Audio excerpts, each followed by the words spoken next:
America की short selling firm Hindenburg research ने पेश की एक रिपोर्ट जिसमें इस कंपनी ने अडानी ग्रुप के कंपनियों और शेयरों पर कुछ आशंका जताई। हिंडनबर्ग रिसर्च की रिपोर्ट में ये दावा किया है कि अडानी ग्रुप में कुछ भी ठीक ठाक नहीं है। ऐसे हिंडनबर्ग रिसर्च फॉरेंसिक फर्म है जो कॉर्पोरेट के गलत कामों को खोजने और कंपनियों के खिलाफ दावे लगाने और ट्रैक रिकॉर्ड करने के लिए है, जो इक्विटी, क्रेडिट और डेरिवेटिव का विश्लेषण करती है। इसकी स्थापना साल 2017 में नाथन एंडरसन ने की थी। ये कंपनी अपने रिपोर्ट में खुल्लम खुल्ला कह रही है कि अडानी ने अपने शेयरों से छेड़छाड़ की है और अकाउंट धोखाधड़ी भी शामिल है। बता दें कि इस रिपोर्ट के अनुसार दुनिया के सबसे बड़े रईसों में गौतम अडानी को 45,000 करोड़ रुपए का झटका लग चुका है और अडानी ग्रुप के शेयरों में बड़ी भारी गिरावट देखी गई।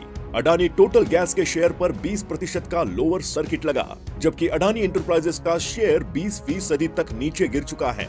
अंबुजा सीमेंट भी 22% तक नीचे आ चुका है। इनका दावा है कि अडानी ग्रुप के शेयर 85% तक टूट सकते हैं।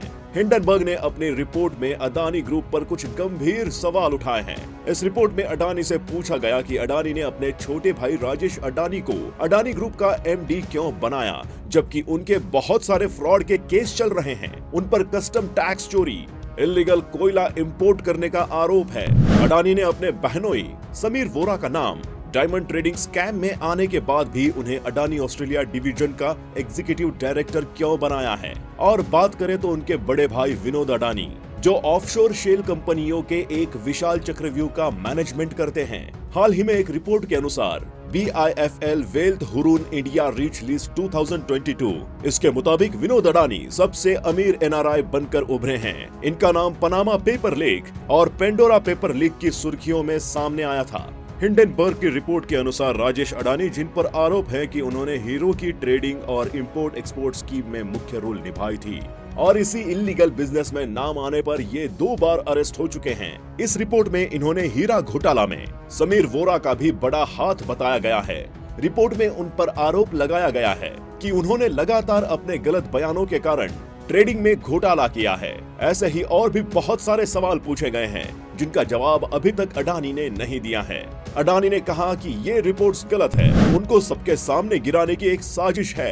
रिपोर्ट्स ने दावा किया है कि ग्रुप के शेयर चढ़ाने के लिए परिवार का पैसा विदेशी रूट से निवेश किया गया है। ग्रुप के शेयरों को चढ़ाने के लिए ऑपरेटरों का इस्तेमाल किया गया है। पैसों को गलत ढंग से बाहर भेजा, कारोबार को बढ़ा चढ़ाकर दिखाया।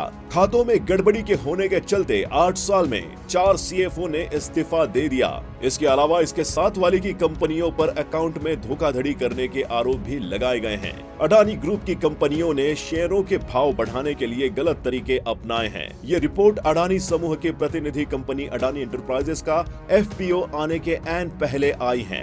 कंपनी का FPO के जरिए 20,000 करोड़ रुपए जुटाने का लक्ष्य है, लेकिन शेयर खुलते ही भारी बिकने वाली कंपनी के शेयर भी काफी नीचे चले गए। अडानी ग्रुप ने इस रिपोर्ट को मना करते हुए कहा कि इसे गलत इरादे से उसके FPO को नुकसान पहुंचाने के मकसद से जारी किया गया है।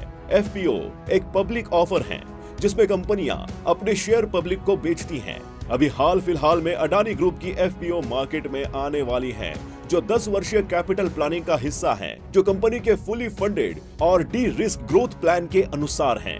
कंपनी का मुख्य उद्देश्य भारतीय रिटेल निवेशकों की कंपनी में हिस्सेदारी बढ़ाने का है। इस FPO के माध्यम से कंपनी की सुनहरी यात्रा में हर भारतीय की भागीदारी पॉसिबल होगी। इनकी पॉलिसी एक लाभकारी कंपनी के साथ सामाजिक रूप से एक जिम्मेदार कंपनी बने रहने की भी है। इस पॉलिसी के चलते ही ESG के क्षेत्र में हमारी बहुत सारी कंपनियों के अच्छे परफॉर्मेंस के कारण Dow Jones sensibility emerging market index में शामिल किया गया है। इसे फॉलो ऑन पब्लिक ऑफर यानी कि FPO बनाने वाली कंपनी कहा जाता है। लिस्टेड कंपनी और प्रोमोटर होल्डिंग के आगे कमजोर पड़ने पर ये कंपनी की जरूरत को पूरा करने के लिए एडिशनल इक्विटी पूंजी जुटाने के लिए ऐसा करती हैं। अडानी ग्रुप पर लगे आरोपों के बाद 2 दिनों में कंपनियों की मार्केट वैल्यू 4,08,122 यानी कि $50 बिलियन से ज्यादा कम हो गई है। ऐसी और भी जानकारी आपके लिए लेकर आते रहेंगे, पर जाने से पहले चैनल को सब्सक्राइब कर लीजिएगा।